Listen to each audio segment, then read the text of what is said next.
super easy. You're just going to punch holes in the end of both sides of the rawhide. And if the rawhide is thick and it kind of has that shape, kind of like that, because it has been wrapped up as a bone, you want that shape obviously to be the shape that goes kind of around the shield. Use that circular shape to your advantage.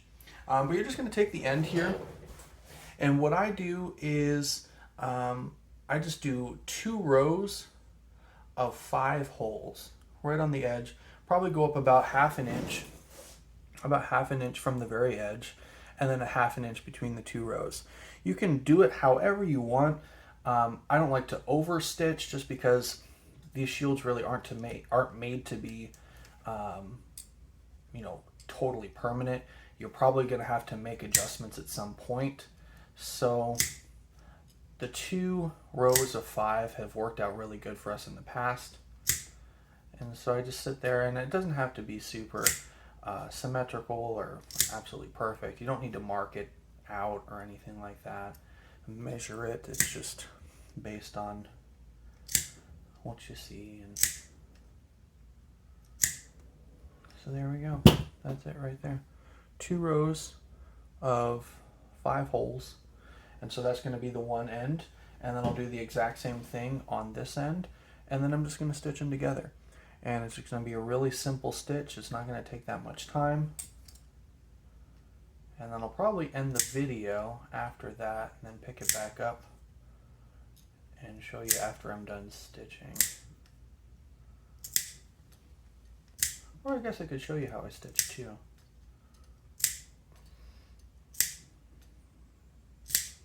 Pretty simple, just like that.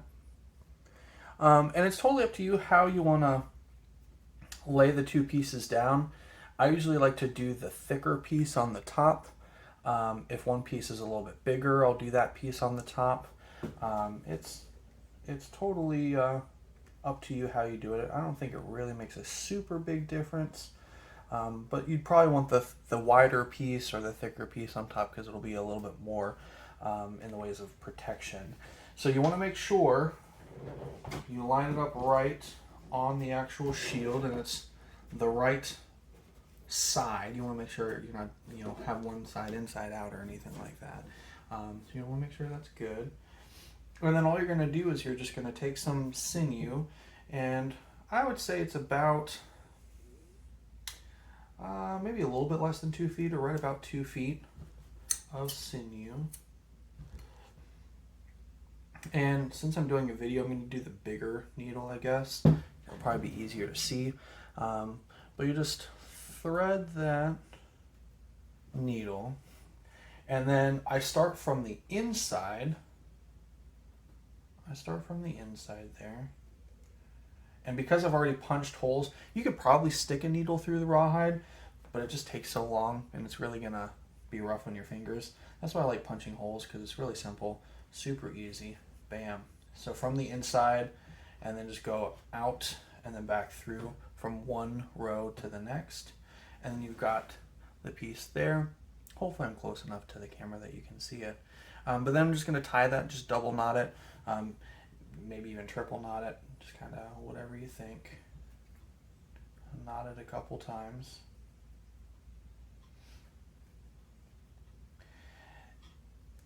And then I'm just going to keep on going through those 2 holes that I just tied that knot through. Just adds extra stability, I guess. You want to make sure, if you do catch a blade, even though we're fighting with blunted weapons, if you do catch something sharp, you don't want the stitching to break if there's just one stitch. So I'm just going in through one side from one row to the next row, so it'll be totally straight on the outside. And you just do it, 3 or 4 times. I like doing it more on the outside, because that kind of adds a little bit more stability, like I said. And then from the inside here, I've only been going through those 2 holes. I'm just going to go diagonally, and you can do it across however you want to do it, doesn't matter. But I just go diagonally to the next 2 holes. And then you just do the same thing. You just go through those 2 holes.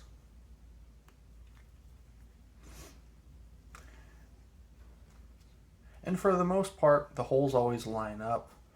Sometimes you might punch the holes. Kind of wacky, but that's okay. So that was once. This is twice. Like I said, that should be good. 2 times should be fine. So then I'm just going to go diagonally again through the next pair of holes.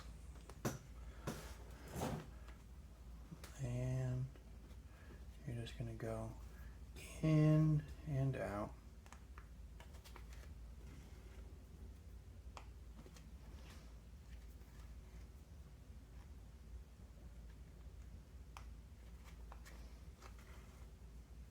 And then the next one. This is the 4th pair of holes. And like I said, you can do more. You can stitch way more. It'll probably be more secure with the more stitching that you do. But I try to make this as easy as possible and as non-labor intensive as possible. So the 10 holes seem to be fine.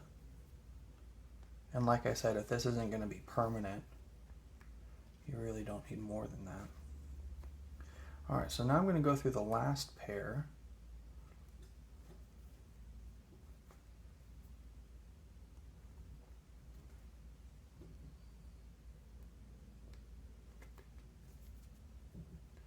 And I'll go through this probably 3 or 4 times, like I said, just a few more.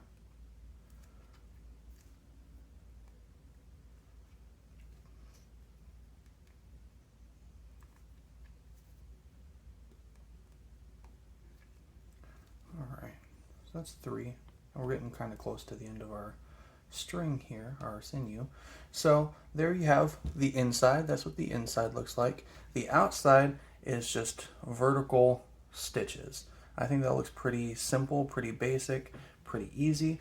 I'm just going to go ahead and tie this off. So just kind of go through there and just knot it a couple times. There's really no right or wrong way to do this. I mean, I guess there could be wrong ways, but if you know how to sew, you should be fine.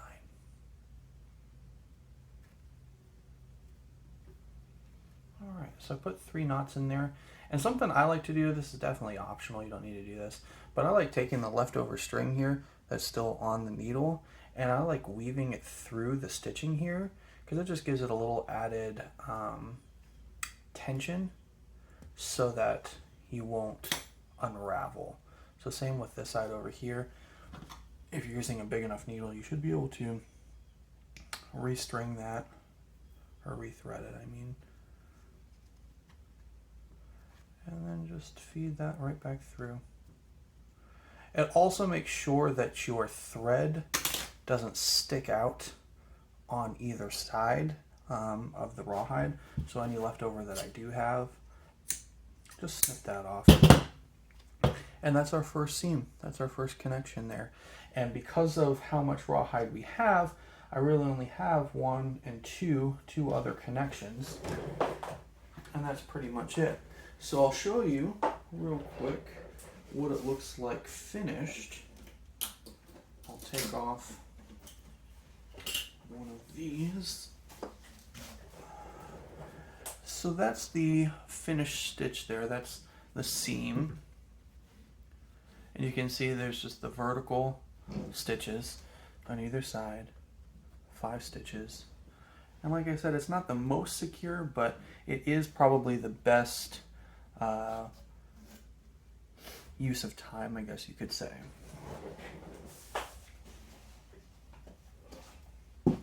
Alright, so I'm going to go ahead and put the other seams together. I'm going to stop the video now. Alright, so I'm all done with the stitching of the different pieces of rawhide.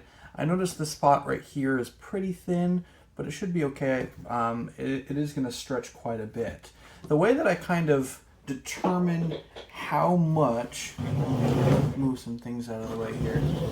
The way to determine how much rawhide to use, if I have the rawhide clamped at the top of the shield, I'll just clamp this right there, and I kind of stretch it down the side of either side.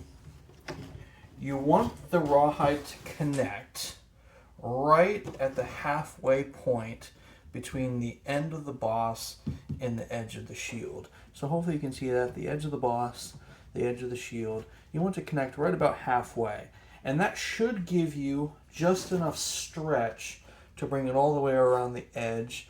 It's a little difficult to do with just one person.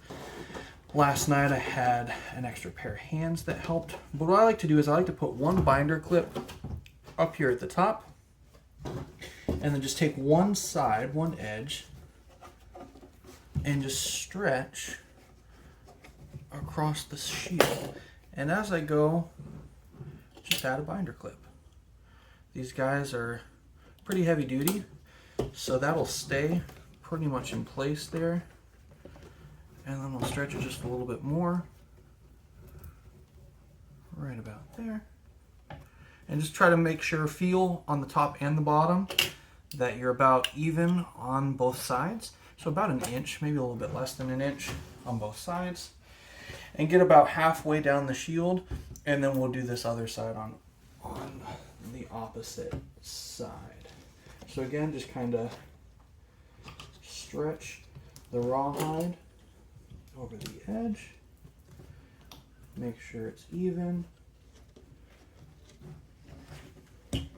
Look for any tears in the rawhide. You want to make sure if it is starting to tear to stop immediately, and you can actually take a little bit of the sinew and stitch any small tears back together.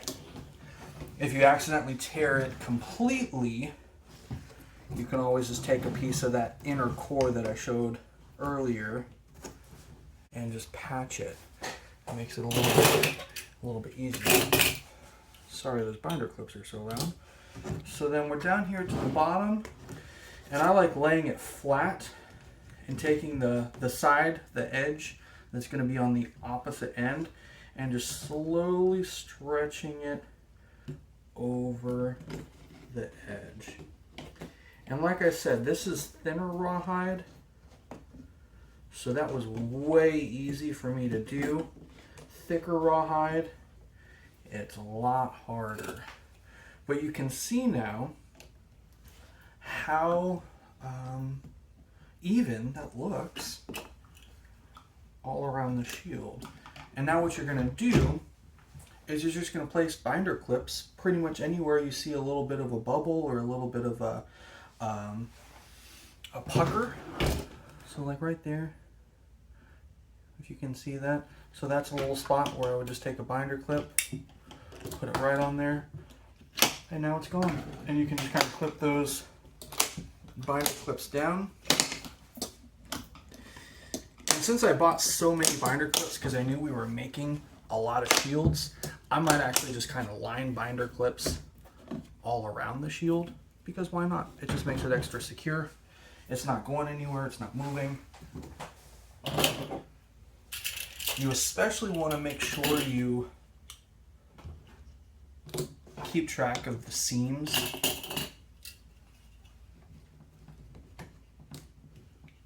And make sure all of the seams are laying down flat. If they're not laying down flat, you're going to have those ends, those edges, the corners sticking up, and it'll be pretty sharp because the rawhide will get pretty hard. So each of the edges, I'll put a binder clip on the edge.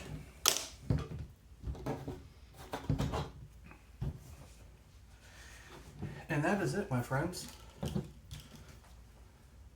That is everything. So that rawhide is on there. The best time to do this is when you can lay it out in the sun, because as it's in the sun, it will dry really fast and it'll shrink, and it'll just make sure that it constricts really good around the rim of the wood. But if you don't have sunlight, that is okay.